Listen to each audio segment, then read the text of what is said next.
Hello, ഇന്നത്തെ recipe വന്നിട്ട് ഒരു മീൻ പൊള്ളിച്ചതായാലോ. അതിനു വേണ്ടി ഞാനിവിടെ അത്യാവശ്യം സൈസുള്ള ഒരു മീൻ ഇവിടെ കട്ട് ചെയ്തെടുത്തിട്ടുണ്ട്.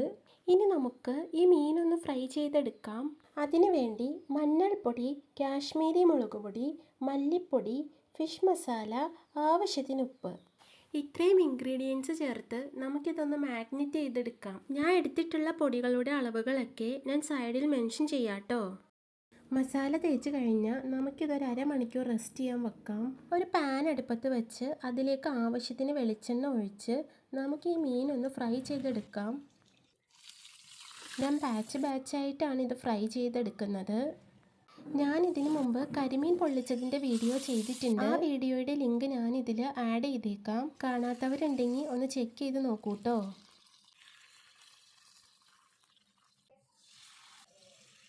അങ്ങനെ ഫിഷ് എല്ലാം നമ്മൾ ഫ്രൈ ചെയ്തെടുത്തിട്ടുണ്ട്.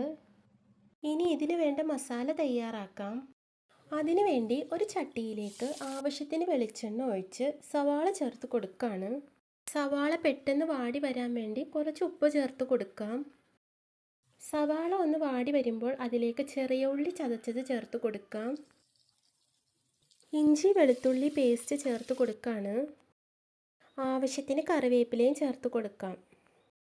ഇനി ഇതൊന്ന് വഴറ്റി പാകമായി വരുമ്പോൾ ഇതിലേക്ക് തക്കാളി ചേർത്ത് കൊടുക്കുകയാണ്. തക്കാളി ഒന്ന് വെന്തുടഞ്ഞു വരണം. അതിനുവേണ്ടി നമുക്കിതൊന്ന് മൂടി വെച്ച് കൊടുക്കാം. ഞാൻ ഇതിലേക്ക് പച്ചമുളക് ചേർക്കാൻ മറന്നു പോയിട്ടോ. നമ്മൾ ഇഞ്ചി വെളുത്തുള്ളി ചേർത്ത ടൈമിൽ ഇതിലേക്ക് ചേർക്കേണ്ടതായിരുന്നു, ഞാനത് വിട്ടുപോയി. ഗ്രേവി ഒന്ന് സെറ്റായി വരുമ്പോൾ നമുക്കിതിലേക്ക് പൊടികൾ ചേർത്ത് കൊടുക്കാം. ഞാൻ എടുത്തിട്ടുള്ള പൊടികളുടെ അളവുകളൊക്കെ ഞാൻ സൈഡിൽ കൊടുക്കാട്ടോ. പൊടികൾ ചേർത്ത് നന്നായിട്ട് ഇളക്കി അതിൻ്റെ പച്ചമണം മാറുന്നത് വരെ ഒന്ന് റെഡിയാക്കി എടുക്കാം. അതിനുശേഷം നമുക്കിതിലേക്ക് തേങ്ങാപ്പാൽ ചേർത്ത് കൊടുക്കാം. ഞാൻ ഇവിടെ എടുത്തിട്ടുള്ള തേങ്ങാപ്പാൽ ഞാനിവിടെ മൊത്തം ചേർത്തിട്ടില്ല, കുറച്ചേ ചേർത്തിട്ടുള്ളൂ. ഈ ടൈമിൽ ഉപ്പ് നോക്കി പാകത്തിനാക്കി നമുക്ക് റെഡിയാക്കി എടുക്കാം. ഇപ്പം നമ്മുടെ ഗ്രേവി ഇവിടെ റെഡിയായിട്ടുണ്ട്. ഇനി നമുക്ക് സാധാരണ ചെയ്യും പോലെ ഇതൊരു വാഴയിലയിൽ പൊതിഞ്ഞെടുക്കണം. നമുക്ക് വാഴയിലയിൽ ആവശ്യത്തിന് ഗ്രേവി തേച്ച് കൊടുത്തിട്ട് അതിലേക്ക് ഫിഷ് വച്ച് കൊടുക്കുകയാണ്. എന്നിട്ട് കുറച്ച് ഗ്രേവി കൂടി അതിൻ്റെ മുകളിൽ വച്ചിട്ട് നമുക്കിതൊന്ന് പൊതിഞ്ഞെടുക്കാം. ഞാൻ പൊതിഞ്ഞെടുക്കുന്നത് ഈ രീതിയിലാണ്. ഇത് കറക്റ്റാണോ എന്ന് എനിക്ക് അറിയില്ല കേട്ടോ.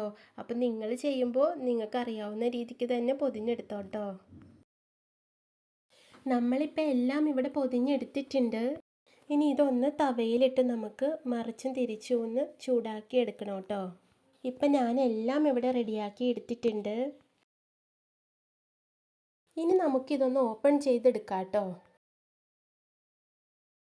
തുറക്കുമ്പോൾ തന്നെ നല്ല സ്മെല്ല് വരുന്നുണ്ട് കേട്ടോ.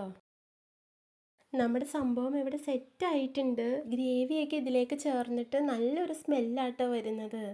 നമുക്കിനി ഇതൊന്ന് ടേസ്റ്റ് ചെയ്ത് നോക്കാം കേട്ടോ. നല്ല അടിപൊളിയായിട്ട് ഇത് വന്നിട്ടുണ്ട്. ആ തേങ്ങാപ്പാലും നമ്മുടെ മസാലയും ഫിഷൊക്കെ ആയിട്ട് നല്ല ടേസ്റ്റ് ഉണ്ട് കേട്ടോ.